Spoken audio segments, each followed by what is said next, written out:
아, 내가 아이를 잘못 키워서 나 때문에 라는 죄책감을 많이들 가지시는데요. 전혀 그런 죄책감 갖지 않으셔도 됩니다. 안녕하세요. 아동심리치료사 및 임상심리사 지혜입니다. 요즘 신종 코로나 바이러스로 걱정이 많으시죠? 저 또한 주말에는 치과 생활을 하고 있습니다. 영상을 시청하시는 분들도 사람 많은 곳은 외출을 자제하시고 집에서 건강관리 잘 하시길 바랍니다. 오늘은 제가 ADHD에 대해 이야기하려고 합니다.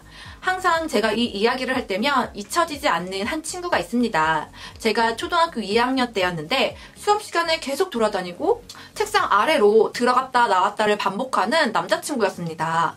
어린 마음에도 저 친구는 진짜 개구쟁이구나 라고 생각을 했었는데요. 심지어 선생님에게 맞는 장면도 목격한 적이 있었는데요. 선생님에게 맞고 나서도 또 똑같은 행동을 반복하는 친구였는데 저 친구는 진짜 왜 저럴까 어린 마음에라도 이해할 수 없었습니다.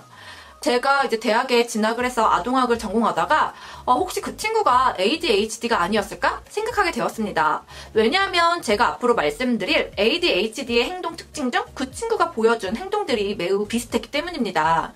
30년 전이기 때문에 그 친구가 ADHD였는지 혹은 ADHD라고 할지라도 그것에 관련하여 치료를 받는다는 것은 상상도 못할 일이었습니다. 그때는 그냥 산만한 친구구나, 다 저렇게 크는 줄 알고 있었습니다. 하지만 30년이 흐른 지금에도 그 인식은 크게 변하지 않았습니다. 한 자료에 따르면 미국에서 ADHD로 10명의 친구가 진단을 받는다고 한다면 5명 이상, 그러니까 즉 50% 이상의 친구가 치료를 받는다고 합니다. 하지만 우리나라에서는 진단을 10명이 받는다고 한다면 1명의 친구만 치료를 받고 있는 실정입니다. 그래서 오늘은 내 아이가 ADHD인지 아닌지 가정에서 쉽게 알아볼 수 있는 방법에 대해서 설명해 드리겠습니다. ADHD란 주의력 결핍 및 가행 행동 장애로 소아청소년기에 가장 흔한 정신과적 장애 중 하나입니다. 학령기에 학교 부적응 행동 중 하나로 꼽힐 정도로 심각한 문제로 대두되고 있습니다.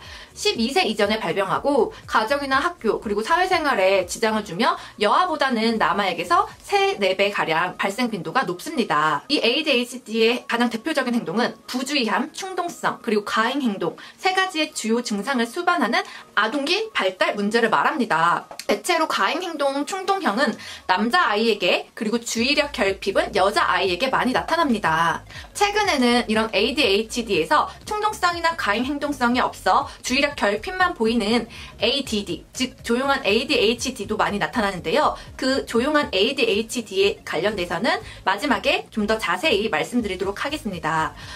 ADHD의 행동 특징을 묘사해 본다면 첫 번째, 부주의입니다. 부모나 교사들은 이런 친구들을 보면서 듣는 것처럼 보이지 않는다. 그리고 내가 지정해준 과제를 끝마치지 못한다. 물건을 자주 잃어버린다. 주의 집중을 할 수 없다. 쉽게 산만해진다. 그리고 또 제 지시가 필요하다. 그리고 어떤 활동을 끝마치지 않고 또 다른 활동으로 쉽게 이동한다 라고 자주 설명합니다. 두 번째, 충동성입니다. 행동을 억제하는 능력이 부족하여 충동적인 행동을 보입니다. 즐거운 활동을 하고 있을 때 중단하기가 매우 어렵고 어떤 일의 순서를 기다리기가 어렵고 질문이 채 끝나기도 전에 불쑥 대답하고 남의 대화를 방해합니다. 세 번째, 가행 행동입니다. 지나치게 움직이는 모습을 보이는데요. 불안해하고 안절부절 못하고 불필요하게 이리저리 이동하고 심지어는 지나치게 말을 많이 합니다. 집에서도 가만히 있지 못하고 마치 무언가에 쫓기는 것처럼 행동하고 가구에 기어 올라가는 행동을 보입니다. 학교에서는 허락 없이 교실을 계속 돌아다니고 쉴 새 없이 손과 다리를 움직이고 의자에서 몸부림치며 과제와 관련 없는 물건을 가지고 놀기도 합니다. 네 번째, 규칙을 지키는 것을 어려워합니다. 규칙과 지시를 따르지 못하는 특성이 있는데요. 즉 흔히 듣는 것처럼 보이고 과제와 관련된 지시를 따르지 못하고 또한 어떤 지시도 따르려고 하지 않습니다. 예로 선생님께서 수학 시간에 수학 문제를 풀라고 지시했을 때 의자 아래를 올라갔다 내려갔다 움직이고 다른 아이들을 손가락으로 쿡쿡 찌르는 방해 행동도 하기도 합니다. 이러한 행동 때문에 부모와 교사들을 굉장히 화나게 만들고 친구들로부터 거부감을 갖도록도 합니다. 다섯 번째, 과제를 수행할 때 일관성이 없는 모습을 보입니다. 어떤 날에는 남의 도움 없이 쉽게 맡겨진 과제를 잘 수행하다가도 어떤 날에는 똑같은 과제를 주더라도 그 과제를 완수할 수 없습니다. 예를 들어 똑같은 수학 문제를 어제 풀어보게 했을 때 풀 수 있었던 친구가 오늘 다시 같은 문제를 주자 오늘은 풀지 못하는 모습을 보인다는 것입니다. 이러한 행동 때문에 부모나 교사 입장에서는 나를 일부러 힘들게 하려고 한다.